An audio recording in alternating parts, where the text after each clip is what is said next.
Good afternoon, Sumit. It's Naveen joining call. Hi, good afternoon, Naveen. Yeah. Can you check with Rahul if he's Yeah. I just texted. He'll be joining in a minute. Yeah. Yeah. Everybody's joining. Yeah.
Good afternoon, Rahul.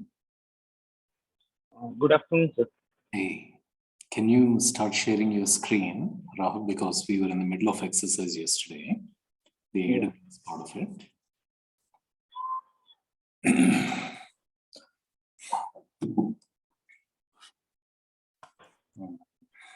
Similarly,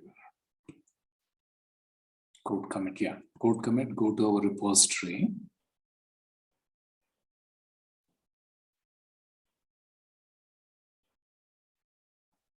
Pardon me, yeah.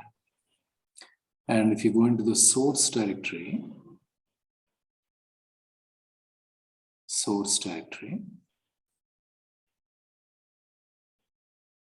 main, go into the main, Java. Okay. Let's see if there is any option to delete these two things on the right hand side. You have create and upload, right? Is there anything else? Nothing, right? Click on butler.java.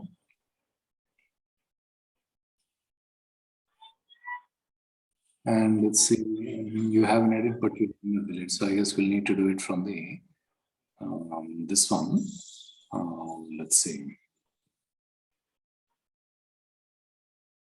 Source main Java. From the command prompt we can do Another thing we can do is I will upload a couple of files. Let's see, let me upload the first file.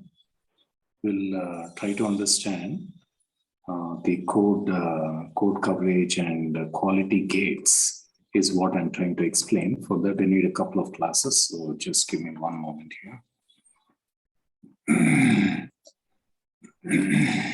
Pardon me.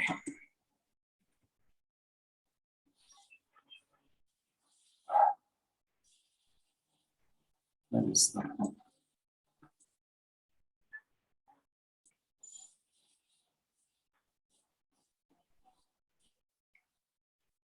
not here. Come back here. Pause here. This is the new electronic. Here we go. Okay. So here's my calculator test.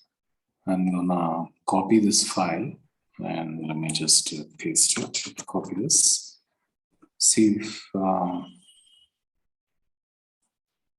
chat window. Try to paste this one. Paste it here. Okay. I pasted the code. Copy and paste this into calculator test.java. You can create a new file. No. This is not all. Before this one, we need to create a calculator.java. Let me go there. Here's the calculator. Okay, here is the calculator.java. What is this one? Addition. We have the addition here. Okay. Let me paste this one here. Okay. Here is the calculator.java. Go to the security in AWS. We'll create it from there rather than pushing it from here to AWS. So where should I go? Yeah. AWS console. Okay. And create a new file. Go back, it should give you an option to create a new file in Java.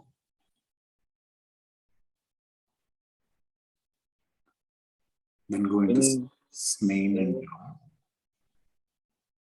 Then go into Java. Add file.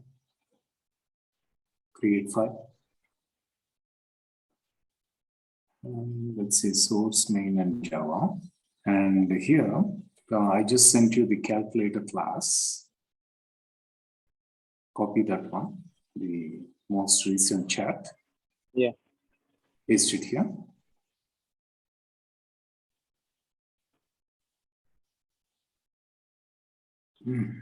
So we have a class calculator and we have a method called addition as simple as that.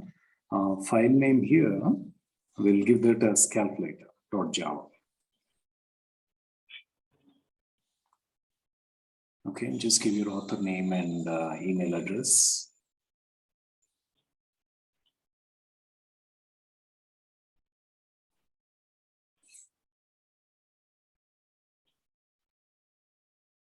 Okay, commit.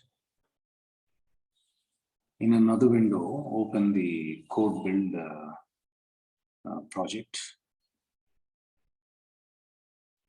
Build projects.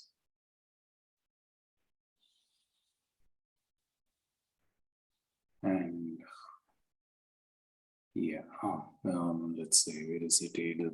Which one was it? Yesterday we created security report 2. So click on the first one. It's already in a failed state. AWS project builder. Now let's say start build.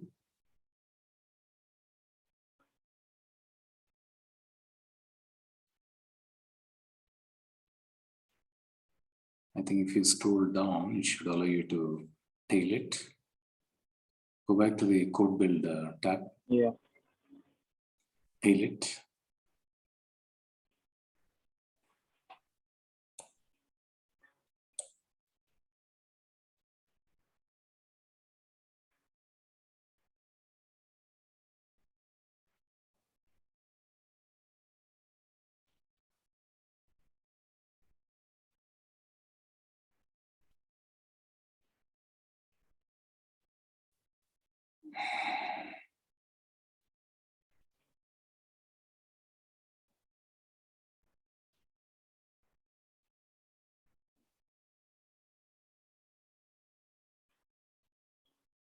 So the Maven thing, it is verifying.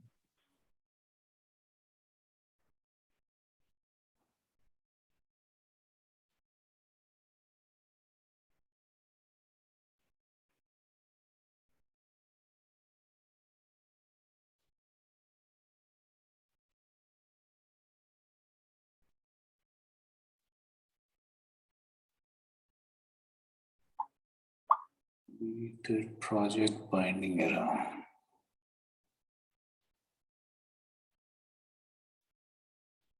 Java project A2+3, okay. Butler calculator warning, okay. Message error while executing MVN verify.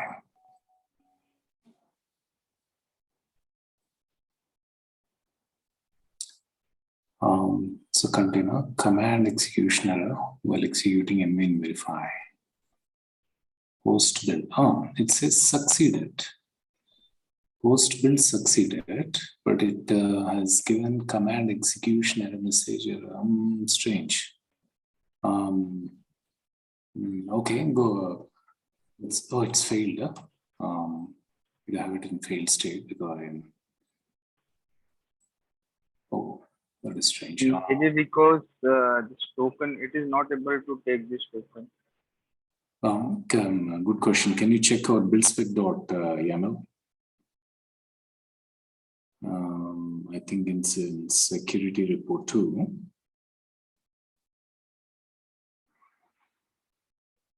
Build spec.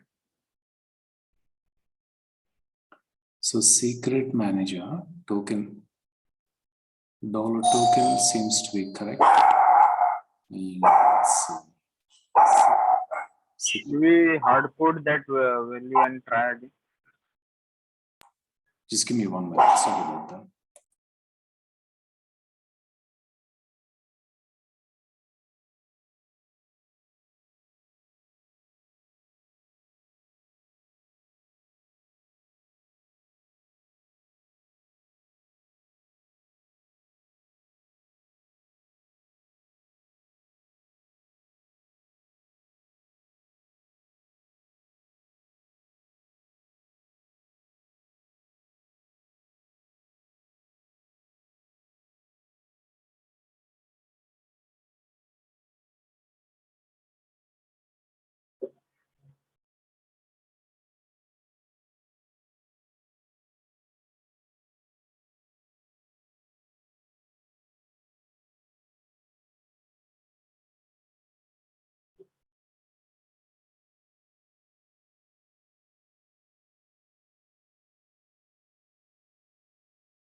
Okay. Extremely sorry about that, guys. Are you there, Rahul? Yes, yes. Sorry about that. Something personal has come up and I just couldn't get out of that. Sorry again. Yes. Okay. So, Yeah, I was telling that we should hard code that token here. okay, just give a try. Let's see. For the sake of simplicity, we'll hard code that. That's a good suggestion.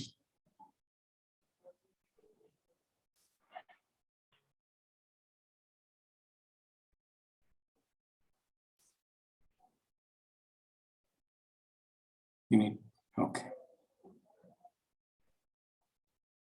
Should I remove this also? You can leave. That's okay. Because we are not using it.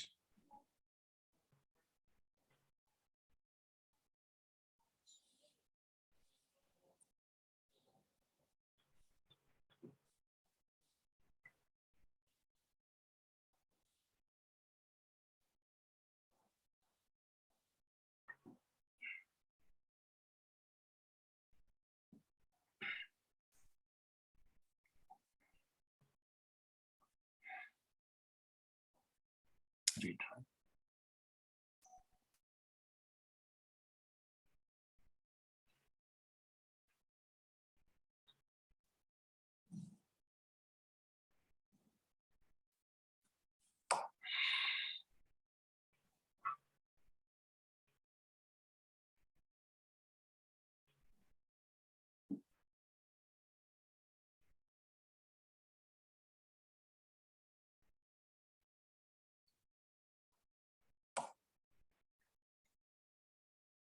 Wow, this is...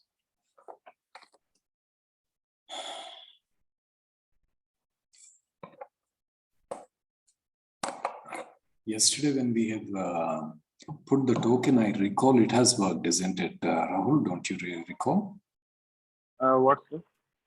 Yesterday when we used the token, it did Yeah. work, didn't it? No, it didn't work. It is giving that same error which is we are getting. After we put the token, huh? Yes, yes. Strange.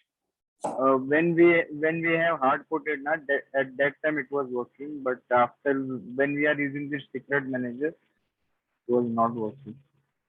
Okay. Maybe we need to use this way, like the way they are showing.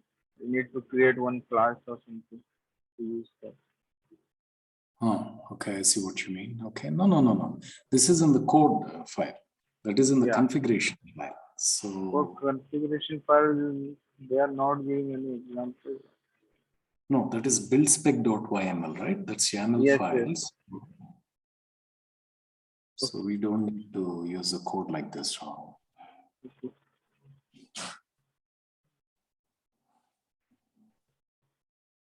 It's time maybe it got succeeded. Phase completed. Oh, yeah. Oh, okay. There you go. So, okay, we'll keep it simple. So right now it succeeded. Now, if you scroll up and click on that Sonar Cloud, let's look at the code coverage. Copy that one, open in a new window.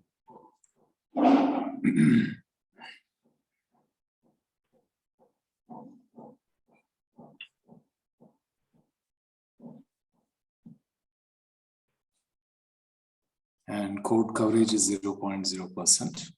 And let's say, so one of the things is code coverage. That is what I'm trying to explain today is 0.0%. In other words, we need to write some unit tests and things like that. So let's say what we'll do is go back to the buildspec.yml file. And here, go back to click on that security report too. Then let's go into the source folder. And let me see. Now here, is it in main? 1 second, let me double check that. Main Java, let's see.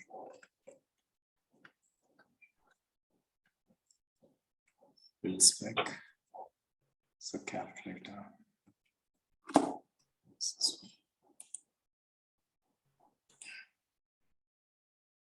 It's on the source test and Java. So what we One need, second. yeah.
Hello, sir. Yeah. Okay. So in the source, so here you say add file. Inside Java or main only? No, right here. Just say add file and copy the calculated test code that I sent you in the chat window. The second last one. Yeah.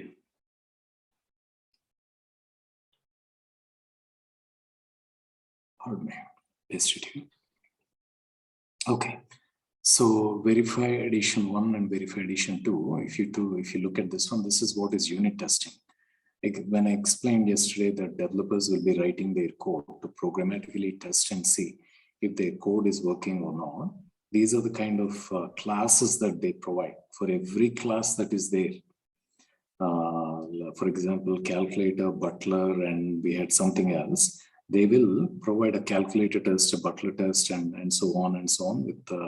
With for each method, they will have the test attribute at the rate test. And here they're programmatically checking and seeing. So in other words, short and sweet, they're creating a calculator object.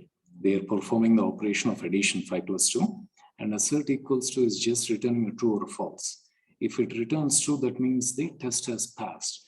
If the result is not true for any reason, the code can be very, very complicated here. For the sake of simplicity, they gave a simple code here, but it really depends on the business logic.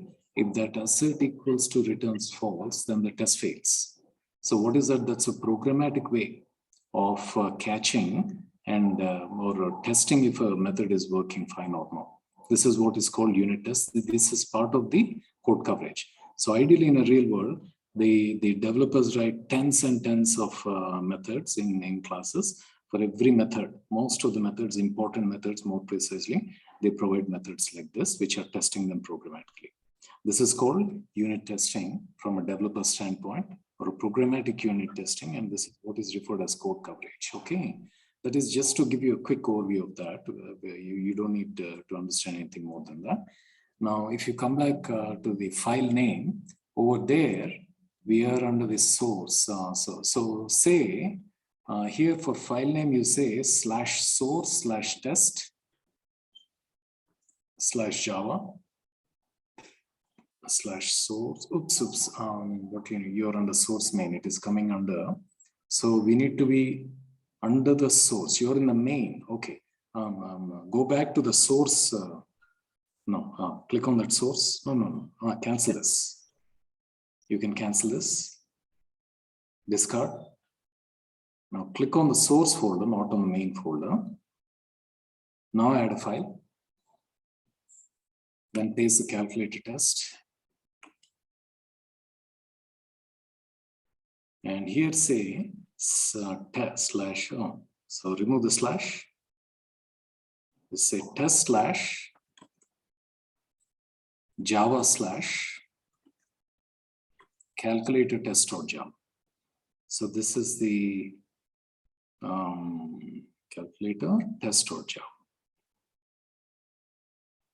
So that the build tool picks up this one. Test.java. Give your name. Then commit changes. And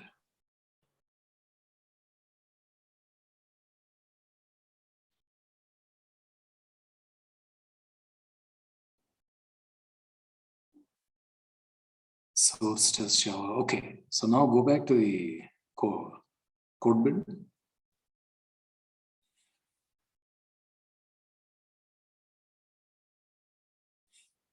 And retry the build.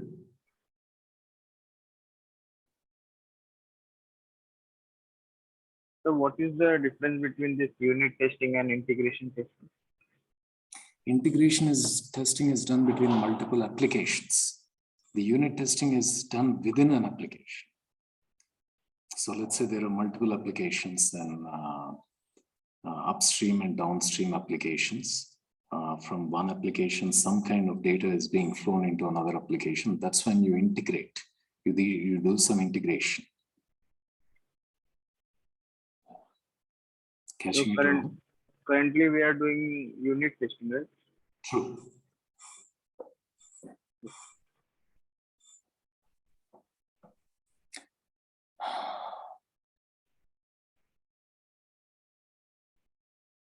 Status code message error while executing MA and verify. Please scroll to the left side or right side. Reason is exit Not status. scrolling. Command exit. We have the token here. Yeah. Build status field. Wow, strange. That's very strange. Let's say calculator test. Provided the calculator test. Do I need to give the form? Go back to the that file and click on security report 2. Scroll down, please. This one. Go back. Scroll down and look for a file called pom.xml. Click on pom.xml. POM. POM, P-O-M. Yes. Ideally, a developer will take care of all these things, Rahul, but this is just to give you an idea. What I'm trying to do is I'm trying to explain code coverage. For that, we are going through these steps. Once we organize these, then you'll probably get an idea. That is pom.xml. We have dependency comments collection. Okay. Let's say JUnit. Okay. I think Jacoco prepare. So I think we need to add this dependency. Let me see if I can copy this. JUnit for okay, copy this one and let me paste it in the chat window.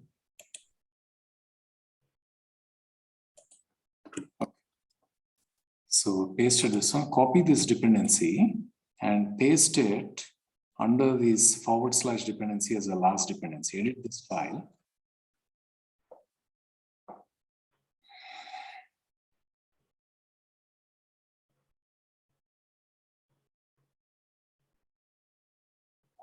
So under the / dependency, just add another dependency there. Yeah. You can paste it there. And just just put the tab there. Just for sake of this. Oh, there. No, the dependency. Line it up. Line up the dependency. Yeah. Okay. Yeah. That should be good. Save it. Retry the build.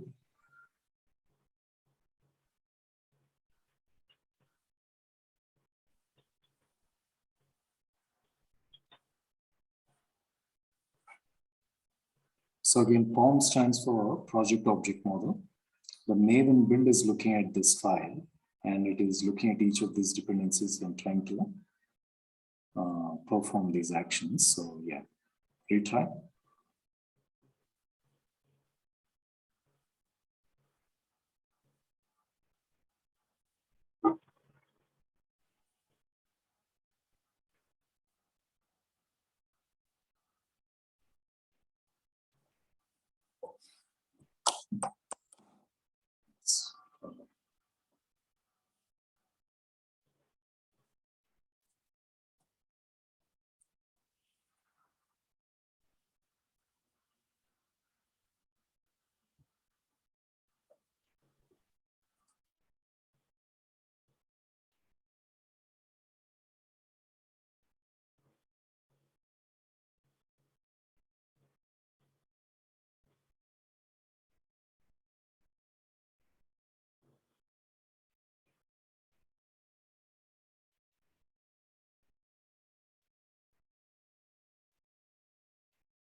There you go. Looks like it succeeded.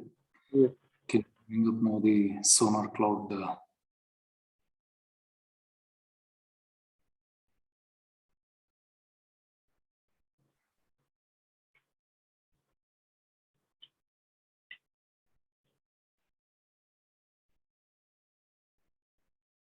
Coverage is still 0%. You have refreshed this, right? Yes, sir. This is the new tab and The coverage is 0%. It should have been more because we have added some unit testing in there. The coverage should have increased, but let me see. Back here. Jacoco, and I know I did not add that. Can you go back to the pom.xml?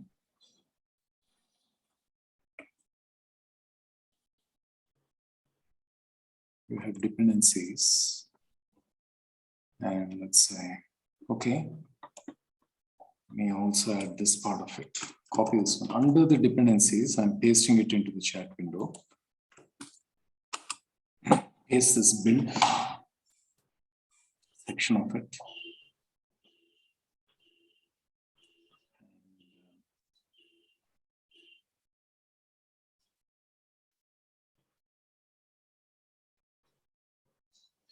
And then retry the build, please.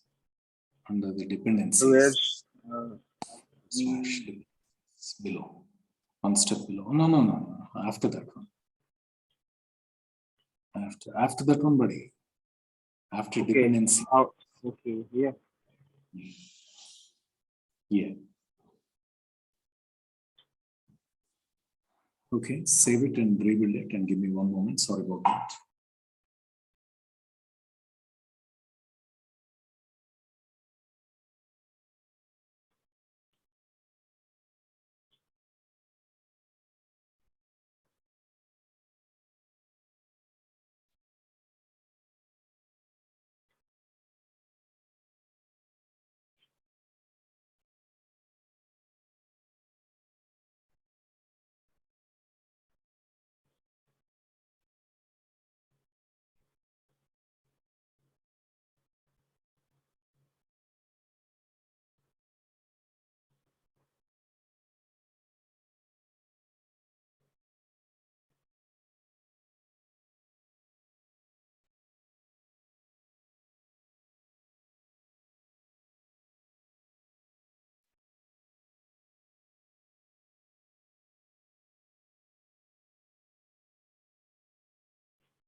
Okay, sorry about that, buddy. So if you notice, Rahul, the coverage has increased to 30%. Yes. And the reason it is now showing close to 30% is we actually have three classes: the butler, the calculator, and another one. But out of the three of them, we have provided tests only for one class, which is roughly 33%. Catching it? But why it is not showing previously, sir? Why it is showing now? What is it? Because we did the plugins part of it.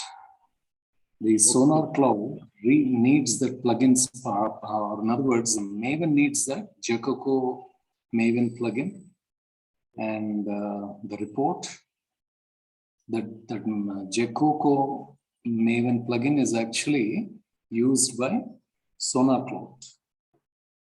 Okay. That is the Okay. So reason. we were not passing this. That's why we were using this. Yeah. Ideally, you will not take care of the pom.xml. The developers only will take care of that.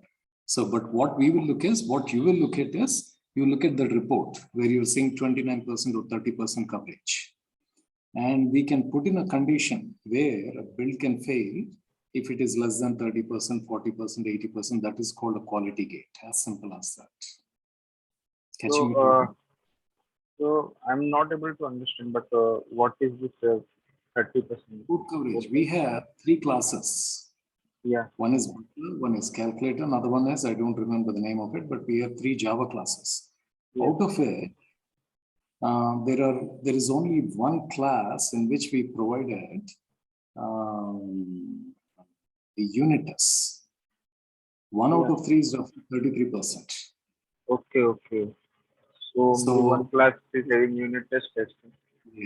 Yeah. Now we can actually put a rule somewhere here. We're saying if it is less than 30%, even though the build has failed, treat it as even though it has succeeded, treat it as a fail. That is called quality gate. So if you go into main, you will see 3 classes there. Source main.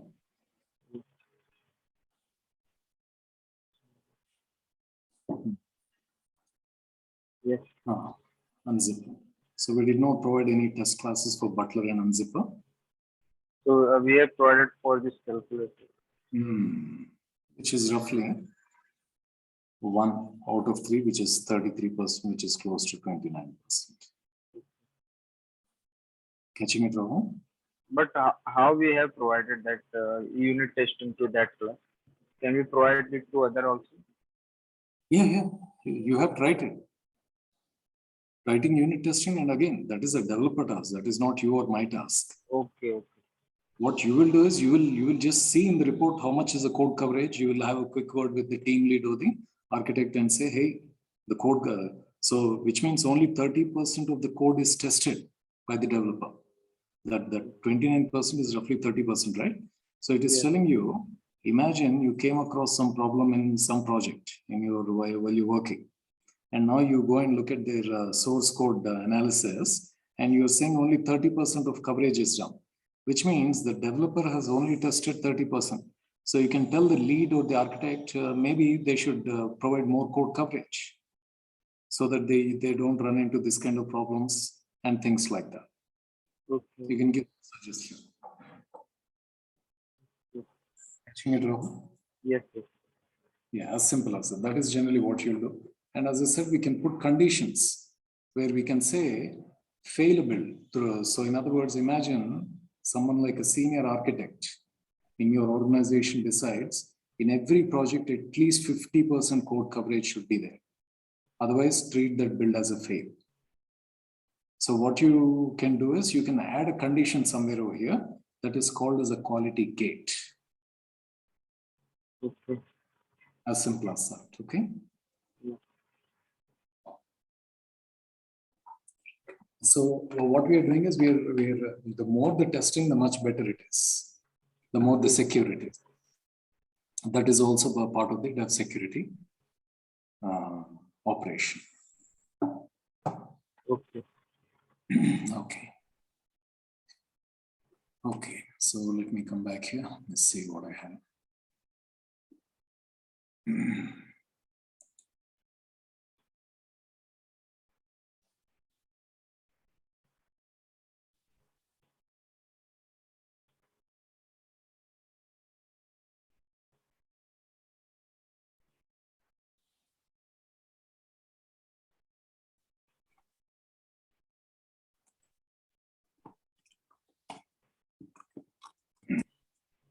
Please take a 5-minute break, Rahul. Sorry about that. I'm just my thing here.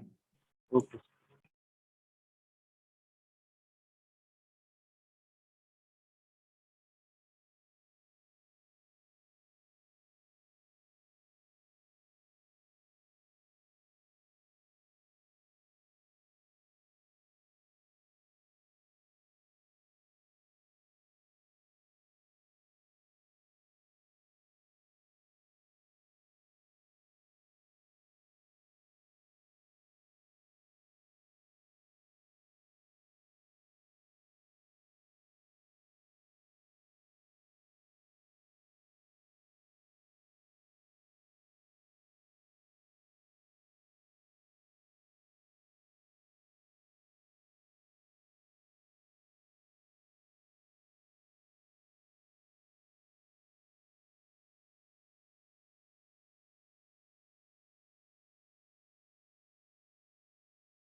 Are you back, Rahul? Yes, sir. Okay. So let's dig a little bit into the ML ops, or more precisely, what is referred as the AI ops. And we'll try to understand some of the differences between the DevOps and the ML ops and see what it is. So ML ops is about machine learning. Whenever you're talking about the artificial intelligence, the machine learning, the terms such as machine learning and deep learning come into the picture. And something slightly different from the traditional software development lifecycle, software application, is the machine learning algorithms, where we build different kinds of models. We'll try to get a quick feel of it and an understanding and how that is different from the traditional development forms at a slightly high level. These are some of the important steps which take place. We first develop and train model. The first thing that we need to understand is what is a model. That is what we'll try to spend a few minutes today. Model solves a real world problem, business problem. A business problem is, imagine Amazon. Imagine, let's say Rahul is browsing through the Amazon, and every click that you do on Amazon, what Amazon is doing is they are understanding the patterns. They're trying to understand your click patterns. They're trying to make a prediction. Are you going to make a purchase, or are you a customer who's not so serious? What is that? That is what they are trying to understand.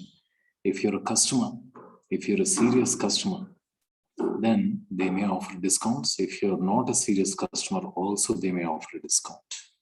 What is that? That's a decision they make. To make the decision, what they're doing is they're doing a prediction. How do you do a prediction? You do a prediction by creating a model. And what is a model? That's what we'll try to understand. Then once the model is developed, data scientists generally develop the model. Then it is packaged. It is packaged and then deployed. So it is also tested.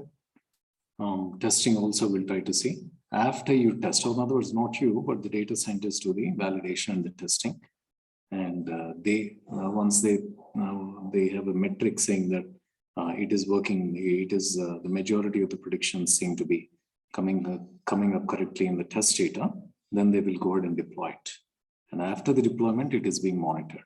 So at a slightly high level, these are the steps which are happening.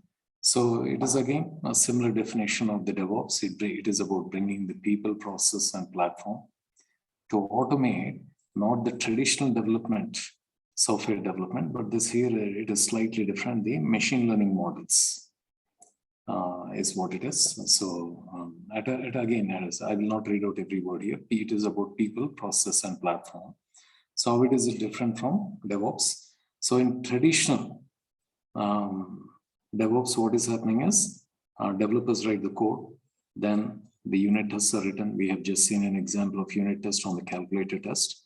Integration tests are generally written when you have multiple applications run, and then the monitoring is being performed. So what we are doing is we are taking the code, you're directly deploying it. Whereas in a machine learning model, here also code is written. But what is happening is the models are built from the data rather than from the code. You write the code will look at the data and will give you an output called a model. That is what we'll try to understand. The model is then deployed. You will not directly deploy the code. You will actually, what will happen is you will deploy the code and the model. The model is used only for prediction. For all the rest of the purposes, business rules, business logic, the code is used as what it is. And that's what, if you stick with me for a few more, I will try to give you a quick example of that. So how is MLOps different from DevOps? Data or model versioning is not equal to code versioning. So in traditional development, we use GitHub and code commit, where multiple versions are maintained, where the code is dependent on the business rules of the application. Whereas in the world of machine learning, we build models. The models are not dependent on the business rules. The model is dependent on the data that we have, or the data that was acquired by the business. That is what is slightly different. So versioning a model So in other words, imagine there is a cricket match tomorrow between India and maybe England. And let's say we are given the last 1 year of data. From the 1 year of data, it is possible for us to build a model. But after a few hours, maybe, let's say, 2 to 5 years of data has been given. Oh, just one moment. Sorry about that, guys.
Sorry about that, guys.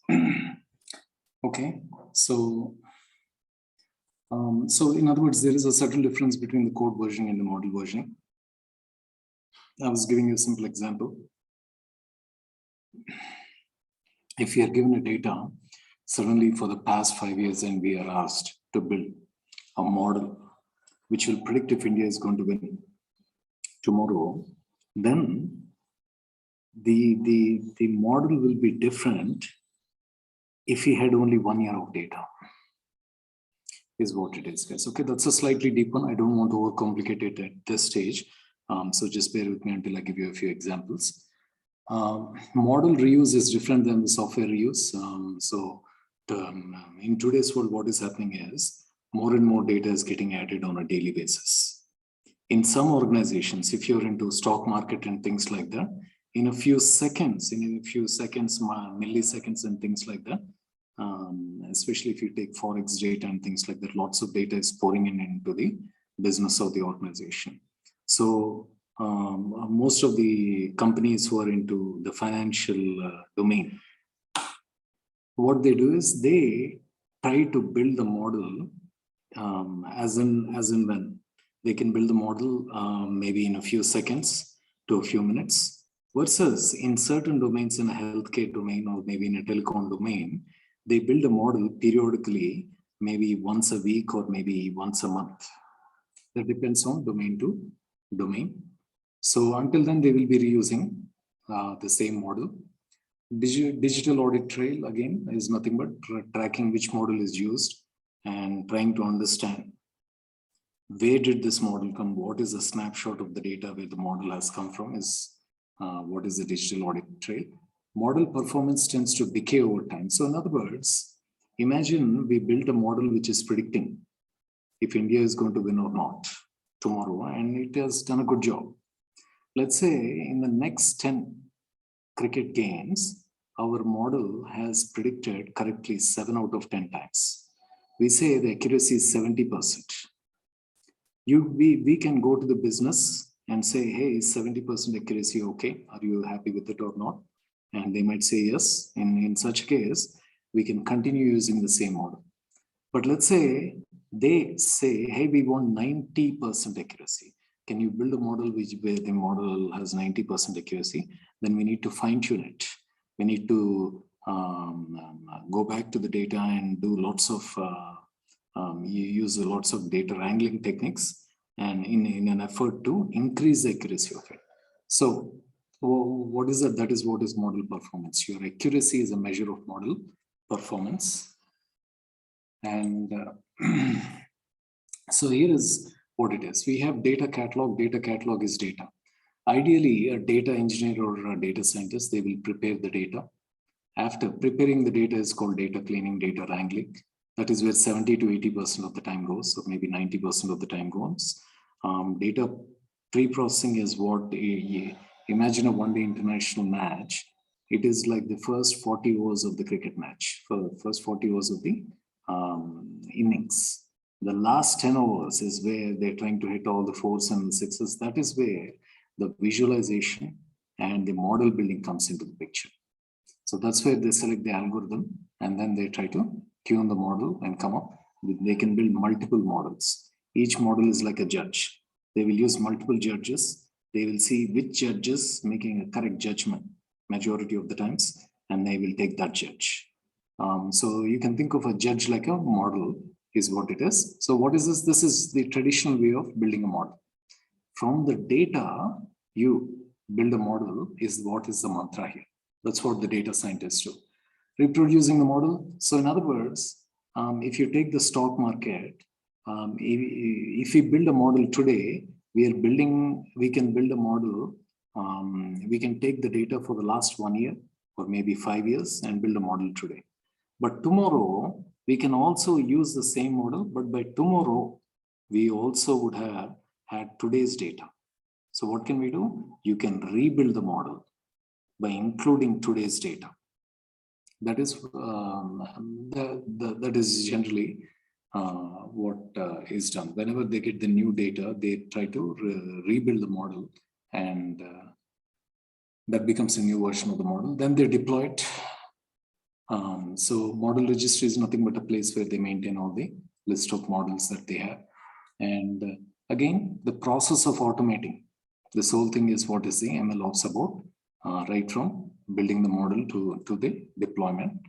And let's say, so the key problems in MLOps, it is about reproducibility of models and predictions. The predictions, our model may have been making correct predictions yesterday, but today all the predictions are going wrong.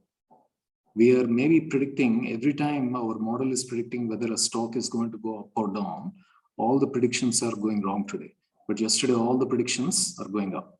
For a business, that is a very, very big thing. If your model is not performing, that is a very big thing. So the problem is why a model which was making the predictions correctly yesterday, why it is not making the predictions correctly is a big problem. So what do? You try to rebuild the model. Should you use the same model or should you try to rebuild the model? Is what is reproducibility. Operationalization and automation is nothing but you're trying to deploy it. And when you deploy it, you want to make sure your model, sometimes the model is coming as a packaged file from the development team. Sometimes the model is dynamically built at runtime. So we need to understand whether this is a dynamic model or a static model. So again, the collaboration comes into the picture, the security, all these aspects come into the picture. But here is an example of machine learning. Imagine you have a group of animals, some of them are cats, some of them are dogs. And what do? What you need to do is the data that we have in the form of cats and dogs is nothing but image data. What is image data? Image data is binary data. Binary data is not. If you try to look at a binary file, you don't understand it. What do? You take the data and you try to build a model. What does the model do? When you give a new image of an animal, whether that's a cat, dog, or a cheetah, that will predict if it is a cat, dog, or a cheetah. What is that? That is a machine learning problem.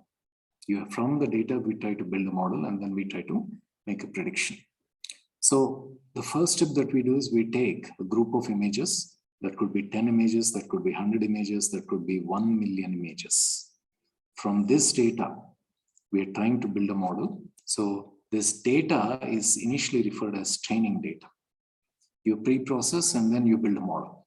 Once you build a model, what do? You take the model and you give that model a new image. We know that this image is a cat. So what do? You give it to your model and it will make a prediction. What is that? That is called testing. So in other words, that is prediction or testing is what we can say.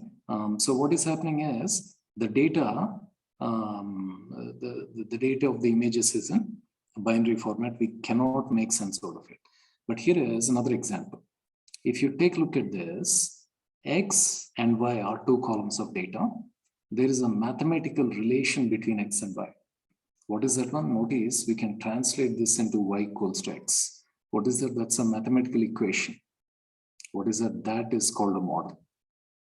If you look deeply, we have arrived at an equation that is called a model. Now, what do? You can make a prediction. That's a simple example. Take a look at this one. You can, if you spend a few minutes, you can come up with another mathematical equation. Y equals to X plus 1. That will be your model. Then again, another example, if you take a look at this, Y equals to 10 times X. Another model. And now if you take a look at this, you can translate this into Y equals to X1 plus X2. So what is happening is the algorithms are the ones which are trying to give these mathematicals. They are trying to find the mathematical equations. And what are these mathematical equations? These are nothing but the models. Okay, the thing is, when you have two columns, if you're a human, you can manually look at it and come up with Y equals to X1 plus X2. But imagine you have 100,000 or maybe 10,000 columns and you need to come up with an equation. What is the problem? As humans, we cannot do. In other words, when humans fail, what do? You bring in the machines. What is that? Machines use the algorithms and they give you the equations. What is this? We say machines are looking at the data and learning the relationship in the data. What is that? That is what is called machine learning. Are you catching the point, guys? Can you give me a quick yes, please? Rahul, are you catching it? Yes. Yes, sir. Okay, so if you go back to the image of a cat, it is binary data. What do? A data scientist will convert this data into in the form of a matrix. At a mathematical or a scientific level, we can convert the image of a data into a matrix. And what we have some of them as X and some of them as Y. And what do? You give it an algorithm. The algorithm will arrive at an equation. And what is that equation? That is the model. Now, what will that do? That will make a prediction. Whether something is a cat or a dog. Okay. If you go one step deep into, we'll not go too much into the machine learning, but I'm giving you a slightly high level overview. If you go slightly deep into the machine learning, there is two kinds of machine learning, supervised and unsupervised. Supervised is where we have a group of animals, for example, elephants and lions. What is that? That is our data. For an elephant, you know an elephant has large ears, large stomach, large trunk, large legs, and so on. What are they? They are characteristics of an elephant. What is this? Based on the characteristic of an elephant, we say it's an elephant.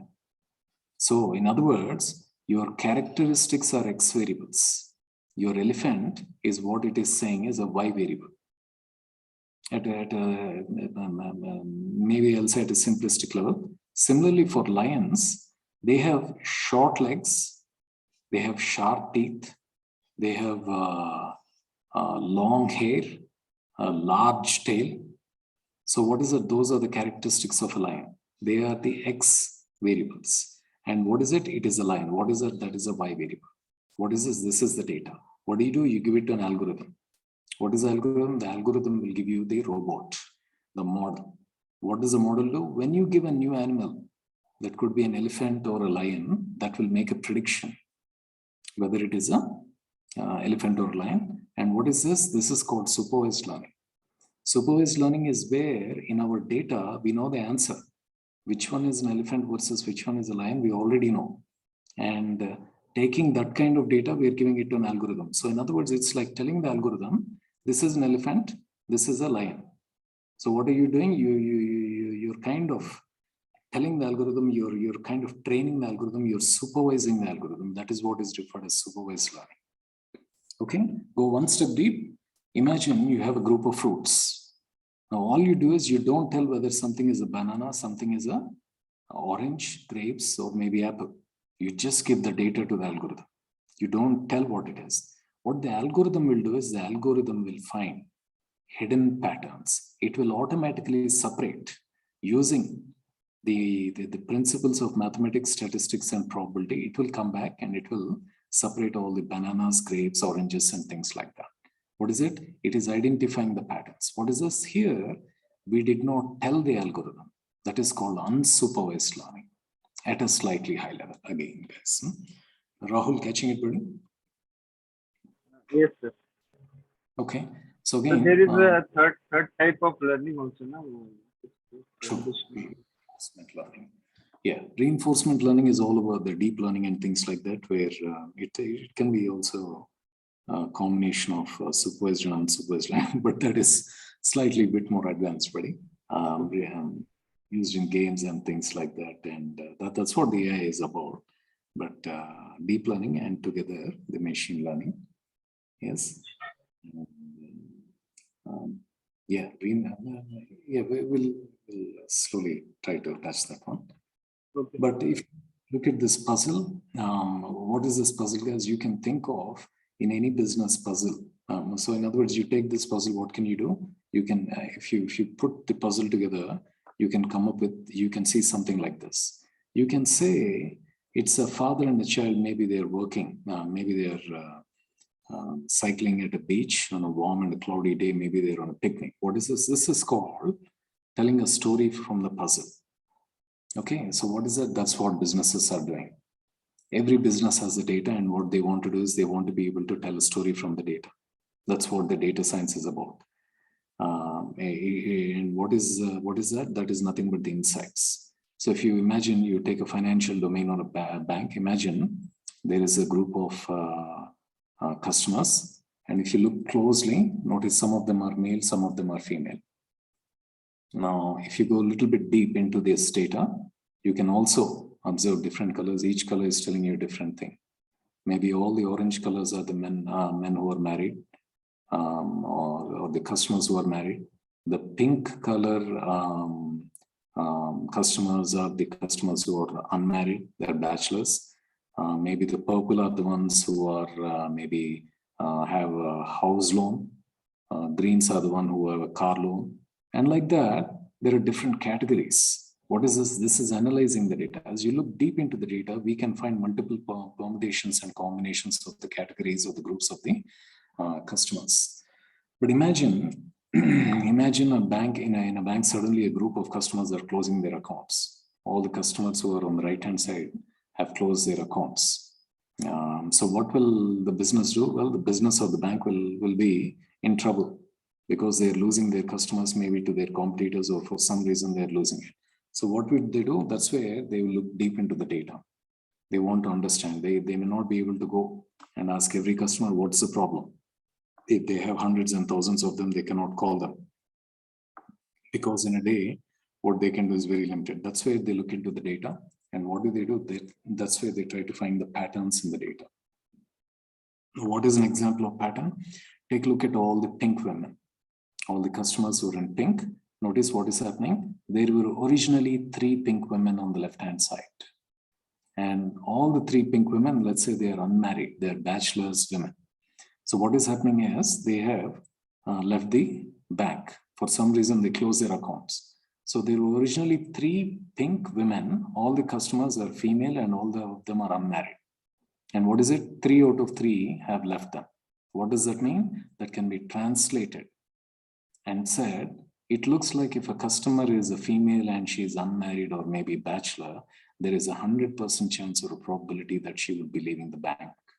If any of the customers is this one, there's 100% probability. What is this? We are translating from data, we are translating it into insight is what it is. Similarly, if you look at all the maybe the purple or maybe the violet colored men, notice 2 of them are on the right-hand side. These 2 have left the bank, and here is one of them.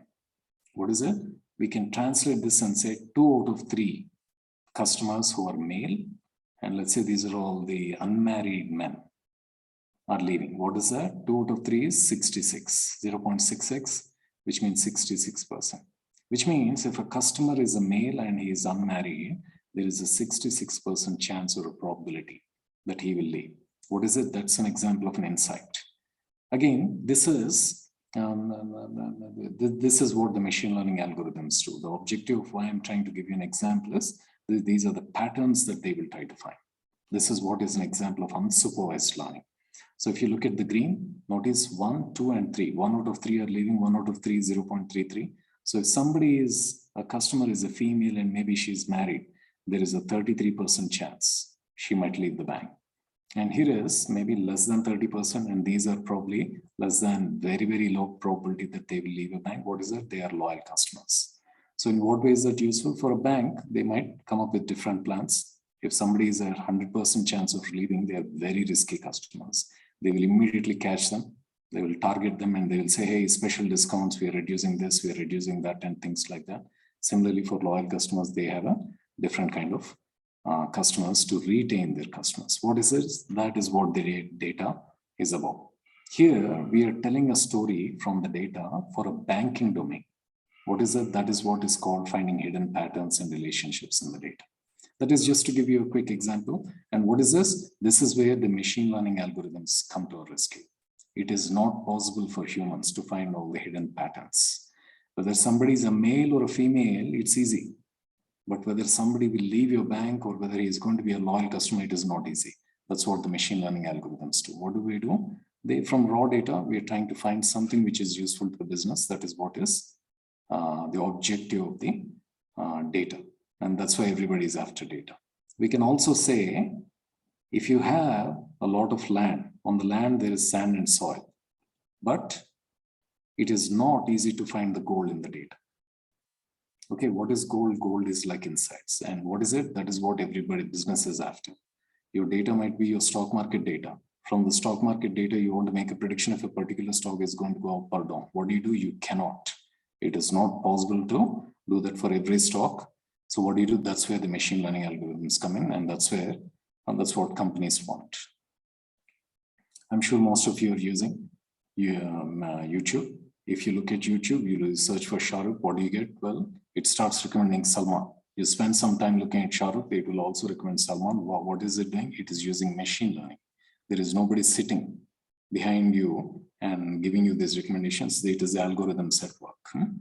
So what is prediction? Prediction is you have the input. The data that we have is input. From that, we give that input to an algorithm. The algorithm will give us a model and it will make a prediction. So imagine there are 3 customers here. 2 of them are female and 1 of them is male. They're visiting an ice cream shop. What do? Well, you want to make a prediction. What is the kind of prediction? Well, you want to predict how much they would be paying. So what do? Well, when one customer visited, he paid $10, $220, $440. So you give this as input data to an algorithm. And now what the algorithm can do is it can tell you when 3 customers visit, what will happen? It can tell you, it will give you this one, 10 here as a weight. That is referred as a weight again in a machine learning model. But that model will tell you how much these 3 customers are going to be paying is what it is, guys. Okay. So this is how the model, this data is referred as input data. And the input data is given to an algorithm. It comes up with a model, and using the model, we make a prediction. That's one example. So if you take Google, YouTube, all these things, all of these things are working on the principles. Without machine learning, the secret of all success of all these things, or all the top companies in the latest days, in the latest years, is the machine learning and the deep learning models, guys. Okay. What you're about to click, based on your click, they're making decisions based on whether a transaction is fraud, based on whether the product you're looking at, spending time there, recommending other products. All this based on the machine learning principles. So slightly at a high level, what do? We take the data. We try to understand, can we automate it? If you can automate it, which means if you can write business rules, then you write the business rules. If you cannot, which means you're not able to write the business rules, you just have the data, your data is very, very huge, What do? You try to build a model out of it. That's where the machine learning is. In other words, you give the data to the algorithm, you try to come up with a model. That part of it is something that you need to be slightly familiar, guys. Okay. So in a traditional software development lifecycle or traditional application, you write a lot of conditions. These conditions are nothing but business rules. Based on the business rules, you show this, you hide that, you show this, you hide this, and things like that. Whereas in the world of machine learning or AI, you take the data. From the data, you're trying to get something. What is it that is referred as a model? Okay, similarly, so if you look at this again, there are 3 ice creams here. And what is it? There are more ice creams and less customers. So what we can do is, what we are trying to do, we're understocked. In other words, let me explain like this. Today we have three ice creams, and tomorrow what we've done is we brought 3 more ice creams. And what is happening? Well, we have only 1 customer. So what is the problem? The problem is we have understocked. In other words, okay, this is an example of understock and overstock. So what I'm trying to convey is, when you have a few ice creams, we are not sure how many customers will be visiting us. So what do? You take your previous data, you build a model. The model can give you a prediction so that we are not understocking. We are not maintaining less number of ice creams. Okay, so in other words, short and sweet, we're trying to make a prediction so that we're not stocking too much. And why is that important? If you take any of the retail organization, what they're doing is every product, they have hundreds and thousands of products. If you ask a person to sit there and start making a prediction or develop a report, it's almost impossible. So what do? Every product is being, a prediction is being done based on those mathematical predictions. They try to maintain the stock in their retails and things like that. So similarly, there might be more number of, there are more milk, there are 3 of the milk cans or bottles here, but only 1 of them is sold. So what is the problem? We have overstocked. If you overstock, you're buying too much out of it, and that's a lot of waste of money, and you don't want to do that. So what do? You make a prediction. Okay, are you with me, Rohan? Sir, but what we are going to deploy, what kind of practical we are going to do in this? Yeah, so what my plan is, the GitHub, from the GitHub we'll build and we'll use a code build, and we'll try to deploy a model using the AWS Lambda is what I'm trying to come up with. Okay. Model means ML model? Yeah. Okay. First we'll and then we'll try to deploy it. So will we use any other tool like SageMaker or something of AWS for ML, or only just Lambda? Yeah, I was just looking at Lambda, but SageMaker, let me see if I can come up with something with that. Okay. Yeah. So we will use this GitHub and Lambda function and code build to deploy this model, right? Yeah. Okay. Okay. So let me skip a few of them. Let me not bore you much with that. So again, at a slightly high level, these are the operational steps which are generally involved by any business. The first step is they will try to get the data. So in other words, they are not getting the code. In an operations business, you are generally dealing with the code, whereas here in the world of machine learning, they are getting the data. Once they get the data, then they will take the data and they will massage the data. That is called data processing or data preparation, data cleaning. That's where the code gets involved. Then again, the data scientists come in and they try to verify their hypothesis. They are making, imagine there's a cricket match tomorrow, and imagine you're one of the data scientists, or imagine Sumit is a data scientist. Sumit is saying, hey, tomorrow's match is maybe in India, and according to his thinking, estimate, or gut feeling, he thinks, imagine Dhoni is playing, and tomorrow it's going to be warm, not cold or hot. And Sumit's observation is that most of the times when Dhoni played a cricket match, when the temperature was warm, he was hitting a century. So if Dhoni hits a century, then maybe India will win. So the chances of India winning are very high. So what is it? He is coming up with his own story. What you do, that is what is referred as hypothesis. So what you do, you go to the data and you try to verify the hypothesis. In a business world, we should try to come up with. So in a business world, for example, stock market, maybe tomorrow is Wednesday, and every Wednesday, maybe the Apple stock goes up for some reason, we don't know. And what is it? And Sumit is maybe one of the data scientists. He's looking, he's been observing this pattern going on and he's thinking. So what does he do now? He goes to the data and he tries to build a model and verify if his hypothesis is correct or not. What is that? That is what is evaluation.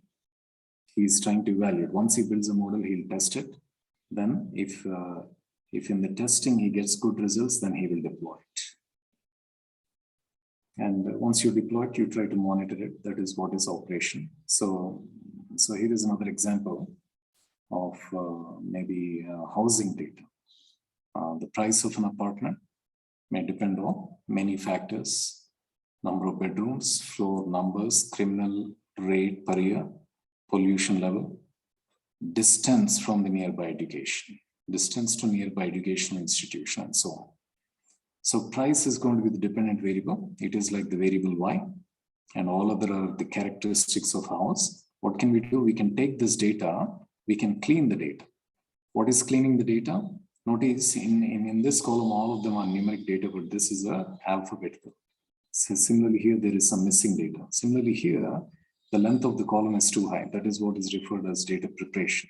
You try to fix this, since data scientists, data engineers generally take care of this kind of things. That is what is called data cleaning. In a business world, there will be tens and tens of such things. Some of them can be very, very complex rules. This is called data cleaning.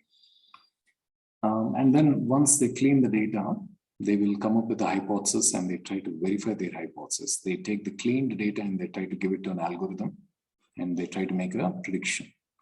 That is what is prediction. So that's what they're trying to predict. Once their predictions seem to be, once their testing seems to be going fine, then they will go ahead and deploy it and try to monitor it and see if the model is working well or not and things like that. That is what is operation. So in other words, short and sweet, in a traditional software development life cycle, you have a database in the data, you write the program.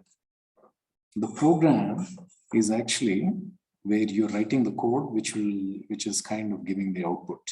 Whereas in the world of data, you from the data, you build a model, the model will give you the output. So you are not writing the code which will give you the output. You are taking the right data. You write the code so that you choose the right data. That is called feature engineering. And from the data, you build a model and then we get the output. That's a subtle difference is what it is, guys. Okay. So let's see. Okay. This one, there's an example I'm still trying to work on. So maybe, okay. So what I'll do is, that's a quick touch of a little bit of machine learning and some of the steps which are involved. I'm still trying to get one example running. That I will save it for tomorrow and continue from here, guys. Okay, Rahul? Yes, yes. So we will use lambda function, right? For this. Yeah, right now I'm looking into the lambda. If possible, I'll also try to give you an example of maybe a quick SageMaker example also. Okay. Yeah. Okay. Sounds good, Rahul. For today, I'll stop it here, guys. We'll continue the journey tomorrow and go from there. Okay. Yeah, Naveen, this is Sumit here. Yes. Yeah. Just wanted to know, in MLOps, we'll be going directly for the SageMaker. That will be the, I think, third step. So in order to prepare for the EDA or data engineering or feature engineering, we'll be using any tools like Glue or S3, Athena, or Python is the king, buddy. When it comes to the Glue, all these things are slightly less technical people and things like that. Python is the de facto. It's the king and the emperor when it comes to the machine learning, the data pre-processing and data wrangling world. Because what generally If we use the tools, generally what happens is you just like, I mean, it'll take a lot of clicks. You have to remember a lot of manual steps. What Python can do in one line of code, you'll probably do 10 clicks, dragging and dropping and things like that. This is just to give you an idea. Most of the businesses generally do the cleaning part and the model building part in Python. And if it is really necessary for the business to be exposed to very less technical, who are not much into coding and things like that, then they will use some GUI based tools. Okay. Am I answering your questions, Mike? Yeah. And another, like, what would be the prerequisites for to go for a complete MLOps implementation? Because what you need to do, buddy, you guys already have an idea of the operational stuff.